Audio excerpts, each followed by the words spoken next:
Good morning विद्यार्थियों। इससे पहले वाले कॉन्सेप्ट में हमने पढ़ा था अरस्तु के अनुसार क्रांति का अर्थ क्या है, और दूसरा हमने पढ़ा था कि कितने प्रकार की क्रांतियां दुनिया भर में होती हैं या कौन कौन सी क्रांतियों का एक क्रांति विज्ञानी अध्ययन करता है। आज हम पढ़ेंगे अरस्तु के अनुसार क्रांतियों के कारण क्या है, आखिर किसी भी राज्य व्यवस्था में रिवोल्यूशन होता क्या है, क्रांति क्यों होती है, उसके कारण क्या रहते हैं। तो अरस्तु ने मूल रूप से क्रांति के 3 कारण माने हैं। सामान्य कारण होगा अगर किसी राज्य व्यवस्था में विषमता है, भेदभाव है, असमानता के बहुत सारे प्रकार हो सकते हैं। मान लीजिए शासक जो है वो पदों के आवंटन में बेईमानी करता है, पुरस्कारों के आवंटन में बेईमानी करता है, भर्ती प्रक्रिया में बेईमानी करता है, धन के आवंटन में, सुविधाओं के आवंटन में बेईमानी करता है या भेदभाव करता है, तो बेसिकली उस समाज में क्रांति होगी। तो अरस्तु ने एक तो कारण बताया है क्रांति का सामान्य कारण, जिसको वो मानता है कि प्रणालियों द्वारा विषमता या भेदभाव क्रांति के कारण। दूसरा वो कहता है विशिष्ट कारण। विशिष्ट कारण का अर्थ है कि विशिष्ट प्रकार की प्रणाली में क्रांति के विशिष्ट कारण होंगे। जैसे विशिष्ट कारणों में मान लीजिए शासक जो है वो भाई भतीजावाद करता है, तब क्रांति होगी। शासक जो है वो अयोग्य व्यक्तियों को पद दे रहा है, तब क्रांति होगी। तो विशिष्ट कारणों में शासक उत्तरदायी माने जाते हैं कि शासक का रवैया क्या है, किस प्रकार वो शासन प्रणाली को चला रहा है। अगर वो ईमानदारी से चला रहा है तो क्रांति होगी नहीं। और मान लीजिए उसमें शासन प्रणाली के अंदर काम करने के तरीके सही नहीं है, राजा मान लीजिए कि जब कोई पुरस्कार दे रहा है, पद दे रहा है, तो मान लीजिए उसके आवंटन के अंदर अयोग्य लोगों को भर रहा है, अपने परिवार वालों को भर रहा है। शासक मान लीजिए क्या कहते हैं ज्यादा आतताई बन गया है, जनता पर अत्याचार कर रहा है, समाज में वो है जो है वो जस्टिस नहीं दे पा रहा है लोगों को, न्याय प्रणाली उसकी विकृत है, भेदभावपूर्ण है, अपने वर्गों अपने परिवार के लोगों का ध्यान रख रहा है। तो विशिष्ट कारण में हमेशा शासक उत्तरदायी होते हैं अरस्तु के अनुसार क्रांति के कारण। और तीसरा उसने बताया कि विशिष्ट शासन प्रणालियों में क्रांति के विशिष्ट कारण होते हैं। मान लीजिए अगर लोकतंत्र है तो वहां क्रांति किस कारण होगी, मान लीजिए राजतंत्र है तो वहां क्रांति किस कारण होगी, मान लीजिए कुलीन तंत्र है तो वहां क्रांति किस कारण होगी। वो कहते हैं कि मान लीजिए कुलीन तंत्र सत्तारूढ़ है और कुलीनों का मुख्य गुण होता है बुद्धि। मान लीजिए कुलीन सत्ता में आने के बाद उस मुख्य गुण को भूल जाते हैं और अयोग्य व्यक्तियों को भर रहे हैं पदों में, तो विशिष्ट तौर पर सामान्य कारण नहीं रहेगा, वह क्रांति का विशिष्ट कारण होगा, क्योंकि शासन प्रणाली विशिष्ट है। मान लीजिए लोकतंत्र है तो लोकतंत्र में क्रांति इसलिए होती है क्योंकि आप हर किसी को सत्ता का भागीदार बना रहे हैं, अनपढ़ आदमी को भी आप वोट देने का अधिकार दे रहे हैं, या अनपढ़ आदमी को आप प्रशासनिक या बड़े पद दे रहे हैं, तब वहां क्रांति होगी। या मान लीजिए आर्थिक वैमनस्य या आर्थिक भेदभाव वहां है, तब वहां क्रांति होगी। तो तीसरा उसने कारण बताया कि अगर शासन प्रणाली विशिष्ट है तो वहां क्रांति के विशिष्ट कारण है। राजतंत्र है तो उसके अलग कारण है, लोकतंत्र है तो उसके अलग कारण है, कुलीन तंत्र है तो उसके अलग कारण है। अगला उसने कहा है कि क्रांति के विशिष्ट कारण क्या है, या मान लीजिए सामान्य रूप से क्रांति किन किन कारणों से हो सकती है किसी भी प्रणाली के अंदर, उसके कुछ आधार उसने बताए हैं। वो कहता है कि मान लीजिए आप जिस देश में रहते हैं वहां शासक बेईमान है, भ्रष्ट है, लालची है, यानी शासन सत्ता के शीर्ष व्यक्ति बेईमान है, तो निश्चित तौर पर वहां क्रांति समाज में होगी। तो विशिष्ट कारणों में पहला कारण होगा शासकों की भ्रष्टता या लालच। अगर शासक बेईमान है, भ्रष्ट है, तो क्रांति की संभावना उस समाज में मौजूद है। दूसरा, शासक सत्ता का दुरुपयोग। अगर जो सत्तासीन व्यक्ति है वो सत्ता का दुरुपयोग कर रहा है, लोगों के साथ अत्याचार कर रहा है, तो वहां पर भी क्रांति होगी। यानी जो अथॉरिटी आपको दी गई है उस अथॉरिटी का अगर आप दुरुपयोग कर रहे हैं तो क्रांति की उस समाज में हमेशा संभावनाएं विद्यमान होगी। अगला है अयोग्य व्यक्तियों का शासन। मान लीजिए सत्ता में कोई अयोग्य व्यक्ति बैठ गया, तो अयोग्य व्यक्तियों की जो निर्णय प्रक्रिया होती है वो प्रभावशाली नहीं होती, उसकी जो शासकीय दक्षता है वो प्रभावशाली नहीं होती, तब वहां समाज में क्रांति हो सकती है। तो तीसरा कारण उसने माना है अयोग्य व्यक्तियों का शासन। चौथा वो कहता है मध्यम वर्ग का अभाव। ऐसा कहते हैं कि समाज में मध्यम वर्ग का होना बहुत जरूरी है। मध्यम वर्ग कहते हैं कि क्रांति की धारा को मंद कर देता है। हमेशा क्रांतियां उन समाजों में ज्यादा होती है जहां वर्ग वैमनस्य ज्यादा है, जहां समाज में केवल 2 ही वर्ग है, उच्च वर्ग और निम्न वर्ग। मध्यम वर्ग जिन समाजों में नहीं रहेगा वहां क्रांतियां ज्यादा होगी। और अगर क्रांति को आपको रोकना है तो कहते हैं कि मध्यम वर्ग की उपस्थिति समाज में जरूरी है। अगर हम भारत जैसे समाज की बात करें तो भारत जैसे समाज में 70 सालों में कोई बड़ी क्रांति नहीं, उसका बड़ा कारण था मध्यम वर्ग की उपस्थिति।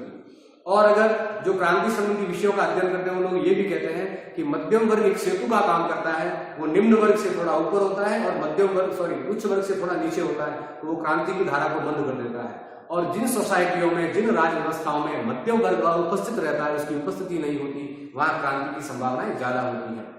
अगला है आर्थिक असंतुलन। समाज में अगर अमीरी गरीबी ज्यादा है, धन का प्रवाह जो है एक पक्ष की तरफ ज्यादा है, दूसरे पक्ष की तरफ नहीं है, आर्थिक असंतुलन है, आर्थिक वैमनस्य है, आर्थिक भेदभाव है, संसाधनों के आवंटन में बड़े वर्ग लाभ ले रहे हैं, छोटे वर्ग लाभ नहीं ले रहे हैं, तो अगर सोसाइटी में आर्थिक असंतुलन होगा तब भी क्रांति होगी। और निश्चित तौर पर आर्थिक असंतुलन क्रांति का बड़ा कारण होता है किसी भी प्रणाली के अंदर। अगला है विदेशियों की बाहुल्यता। जिस भूमि पर आप रह रहे हो वहां अगर विदेशियों का ज्यादा आवागमन है और सरकार उनकी निगरानी नहीं कर रही है, तो विदेशी जो आपके देश में आता है उसकी निष्ठा उस भूमि के प्रति नहीं होती है जहां वो काम करता है, उसकी निष्ठा होती है अपनी मूल भूमि के प्रति। और विदेशी भी किसी भी देश को अस्थिर करने के लिए क्रांति को प्रोत्साहित करते हैं। तब ये कहा जाता है कि शासक हमेशा ये ध्यान रखे कि विदेशी किससे मिलता है, कहाँ जाता है, उसकी प्रेजेंस क्या है, वो क्या काम करता है, उस पर पूरी निगरानी रखी जाए ताकि वो क्रांति में सहयोगी नहीं बने। वरना दुनिया भर के देशों में जो क्रांतियां होती है, अगर हम भारत को ही पढ़ें तो खालिस्तान का पूरा मूवमेंट जो है पाकिस्तान के द्वारा प्रायोजित था, या भारत के अंदर जो बड़ी बड़ी घटनाएं हुई अगर उसका हम अध्ययन करें तो उसके लिंक हमें कनाडा से मिलते हैं। तो हमारे देश में जो विदेशी धरती पर आता है, जो उतरता है, वो क्या गतिविधि करता है, कहाँ जाता है, किससे मिलता है, उसको विजिलेंस किया जाए, उसकी वॉच की जाए, क्योंकि विदेशी जो है अगर संख्या बल में बढ़ेगा तो वो निश्चित तौर पर देश को क्रांति की तरफ ले जाएगा। अगला है सम्मान की लालसा। कुछ लोग होते हैं जो बुद्धिमान होते हैं, ज्ञानी होते हैं और वो ये आशा करते हैं कि सत्ता उन्हें जो है सम्मान दे और उनको इज्जत बख्शे। और अगर आप ऐसा नहीं करोगे तो बुद्धिमान व्यक्ति जो है वो चूंकि समाज का नेतृत्व करने वाला होता है तो वो लीडरशिप के माध्यम से समाज में क्रांति कर देगा। इसका एक बहुत पॉपुलर उदाहरण है अरस्तुकालीन समाज के अंदर ही, भारत के अंदर कौटिल्य का, कि जब नंद शासकों ने कौटिल्य का अपमान किया, उसका सम्मान नहीं किया, क्या किया, उसका अपमान किया, तो उसने चंद्रगुप्त मौर्य को खड़ा किया और नंद वंश का समूल नाश कर दिया। तो चूंकि हमेशा शासकों को ध्यान रखना पड़ेगा कि बुद्धिमान व्यक्ति समाज में कौन है, कौन समाज को दिशा दे रहा है, तो उसको उचित सम्मान और आदर दिया जाए।